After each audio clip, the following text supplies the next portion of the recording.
Hello everyone, it's Mr. Stevens here.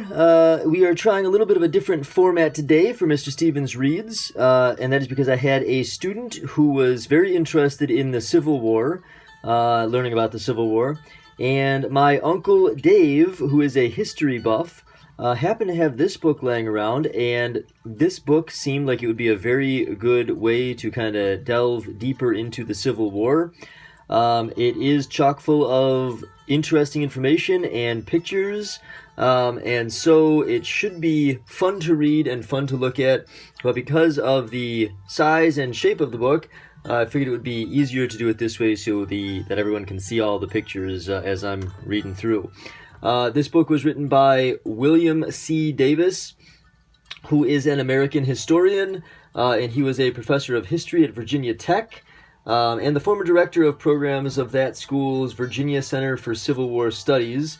He specialized in the Civil War, so this is his forte, and he has written more than 40 books on the American Civil War and other aspects of early Southern U.S. history. He is a three-time winner of the Jefferson Davis Prize for the Confederate history and was awarded the Jules and Francis Landry Award for Southern history. So at least you know that this guy knows what he's talking about. So he is a big-time Civil War historian. So, that having been said, let's just jump right in here. So, Brothers in Arms, The Lives and Experiences of the Men Who Fought the Civil War in Their Own Words by William C. Davis. And you can see why I was choosing to do this in this capacity, because we have a very large book here, chock full of pictures.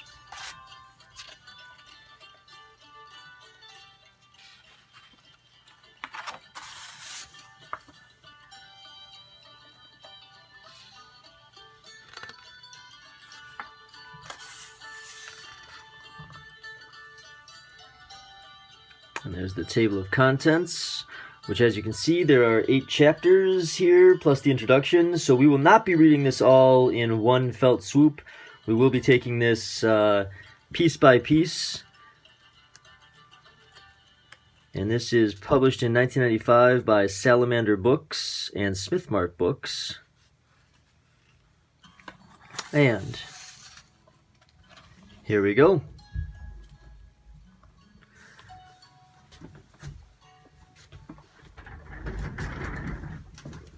Introduction. How strange it is! We have been united in our views of almost all subjects, public and private. We still have, I trust, a personal regard for each other, which will continue whatever course our sense of duty may dictate. Yet, in one short year after exchanging at your house assurances of friendship, here we are, face to face with arms in our hands, with every prospect of bloody collision. How strange! Confederate General Braxton Bragg to Union General Henry Hunt, 1861. And this picture right here is the uniform and personal belongings of General George G. Meade. Meade's military career prior to the war was typical of so many professional soldiers of the period. Education at West Point and service on the frontier and in the Mexican War. It was a pattern that would be followed by many of the senior commanders, both North and South. And this picture over here, it was all going to be such fun. The people of America rushed to war on a wave of patriotic fever and belief that it would all be over in a matter of weeks. Like these volunteers of 1861, they had no idea of the horrors they were about to bring down on themselves.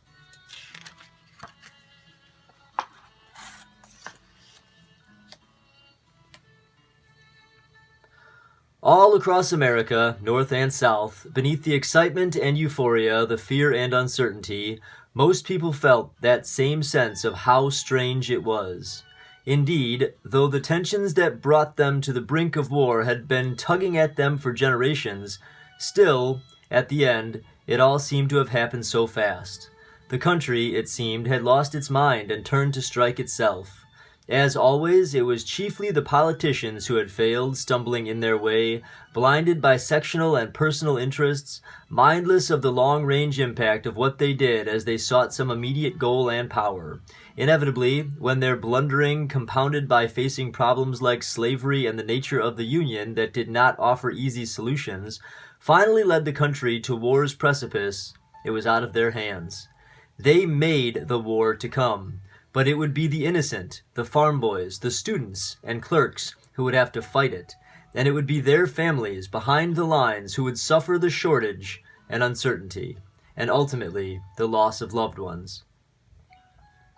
Ahead of those men, white and black and red, native and foreign-born, young and old, and even a few women who seemed to be men, ahead of all of them lay 4 years they would not forget, and that posterity would not let die. They chose their sides and followed their warning causes, yet first to last, there was always more to bind than separate them. They shared the same experiences, North and South, faced the same dangers, sang the same songs, laughed at the same stories. Blue or gray, when they were wounded and dying, their blood was always red. That, as much as anything, created a bond that mere factional politics could not sunder. That is what made them brothers in arms. We got a picture here, and it says, "Didn't take very long for America to realize what its war would mean. As the armies grew, so did the number of dead and wounded." And then we've got this picture over here. The uniforms and personal belongings of John Hunt Morgan, one of the Confederacy's finest cavalry commanders. Like so many, he would choose his side and live and die by the decision.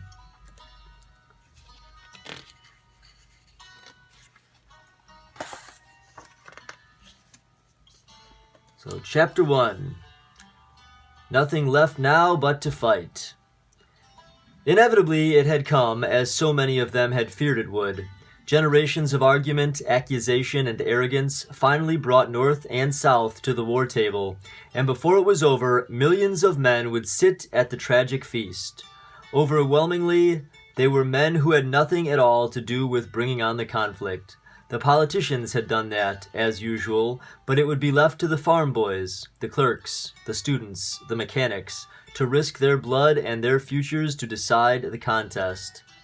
Ahead of them lay 4 years of hardship and sacrifice, laced as well with fun, humor, adventure, and the overwhelming sense of participating in something larger again than themselves. It was to be the great event of their generation and the defining experience of their century. Indeed, in the end, it bound them all, North and South, into a fraternity initiated in mutual triumph and tragedy. Regardless of the color of their uniforms, they were to be makers of America's future. A crisis in my life is at hand. My people are going to war, and war for their liberty. If I don't come and bear my part, they will believe me a coward, and I will feel that I am occupying the position of one. I must go and stand my chances. Lieutenant Edward Porter Alexander of Georgia on his decision to join the Southern Confederacy. The Confederacy would experiment with several flag patterns during the war. This one, the First National, was one of its most famous, the so-called Stars and Bars. Kentucky State Guard members in 1860, with the war only months ahead of them, most would become Confederate soldiers in the famous 1st Kentucky or Orphan Brigade. Most of them would never see home again. The young men who went off to war tried as best they could to take their families with them, certainly in their hearts, and often in these cased ambrotypes of wives and children. The boys went off to war in all manner of uniforms and regalia, some of it distinctly unregulation. This New Englander wears local Indian decoration over his uniform, symbolic perhaps of his blood. Certainly, it was to be everyone's war.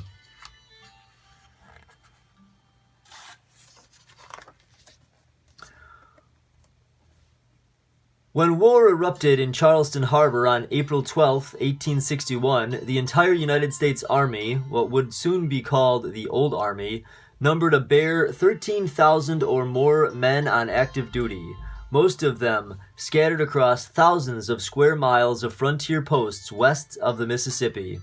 Service in the regulars may well have made a gentleman of an officer and bound him and his fellows together in long-held relationships of affection and trust, but the men in the ranks enjoyed little of such.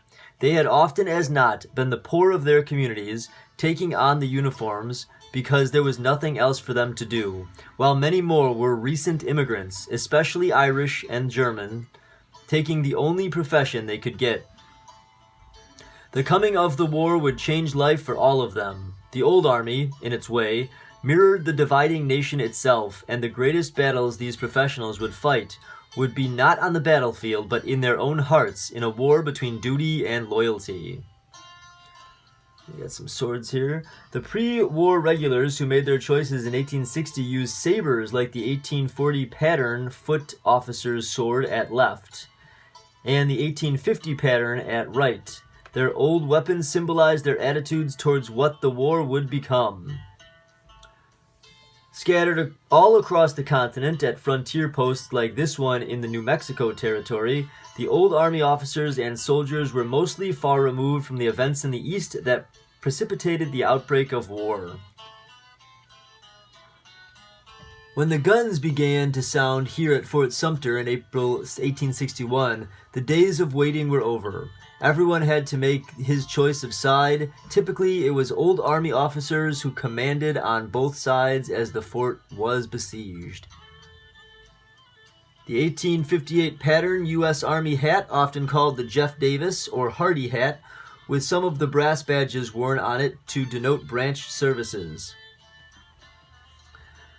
A company of soldiers, after they have served together for some months, become like a large family. We soon knew each other's good points, failings, and weaknesses. Augustus Myers, musician, United States Army, 1850s.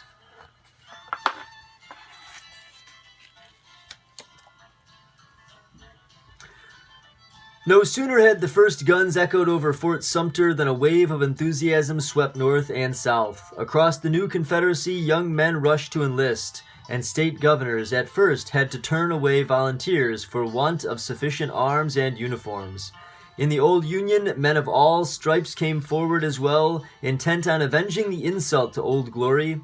Indeed, though their causes may differ, the reactions of the young American men on either side of the Mason-Dixon line were much the same.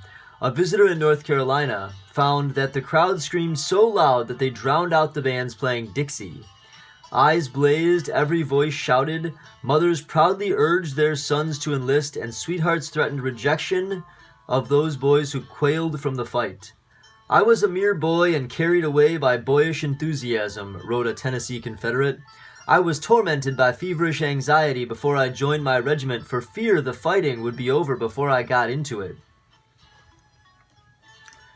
A 50-cent note on the Bank of South Carolina, as hopeful as the enthusiastic young Southrons who flocked to the Confederate banners after Fort Sumter.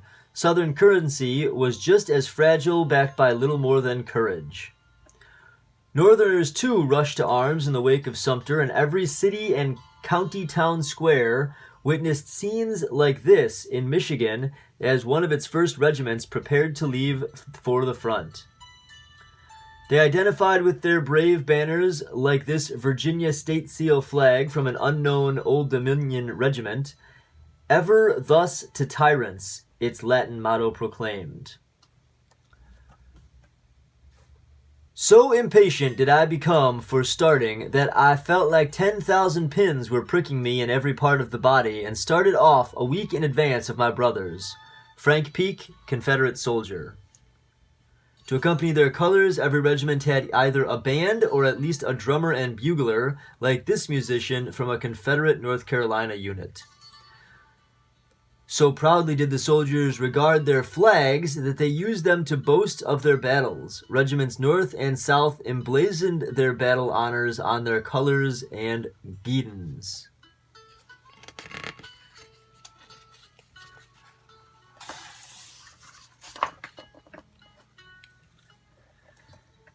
Young Johnny Rebs and Billy Yanks had no idea of what to expect when they went to the recruiting sergeant, signed their name or made their mark, and undertook to become soldiers. Some got a slap on the back and a handshake from their future officers, others got a drink or a fine feast, and still more proudly displayed their enlistment papers to a swarm of applauding and fluttering girls. Brass marching bands accompanied groups of hopeful volunteers from the village square to the recruiter, then serenaded them on to the hastily erected induction camps.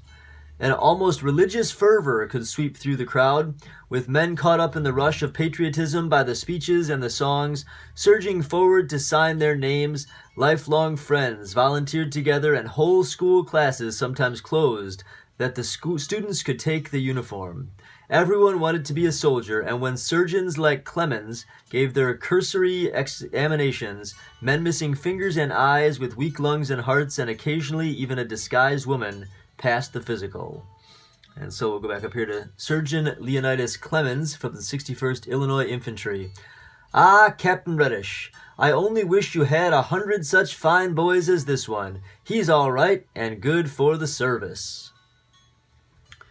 Yeah, little Johnny Clem, the drummer boy of Shiloh, symbolized the youngsters who wanted to see the war despite being underage. Women, too, wanted to share their experiences. The soldier seated at right is Private Albert Casher, or so his companion thought. In fact, it is Jenny Hodgers who kept up her masquerade through the whole war. The standard infantry officer's forage cap, often called a McDowell cap after unlucky General Irvin McDowell. McDowell's Union Army was routed at the war's first major battle at Manassas. And at first, both sides imported large numbers of rifles to arm their regiments, including the British 1853 Enfield at top with its triangular bayonet, and the Belgian 1842 pattern rifle below, equipped with a saber bayonet. And I think we're going to end there today. We've read a lot of Civil War history, and we will pick this up in the next episode. So I hope you enjoyed. We will see you soon, and don't forget to read. Bye, guys.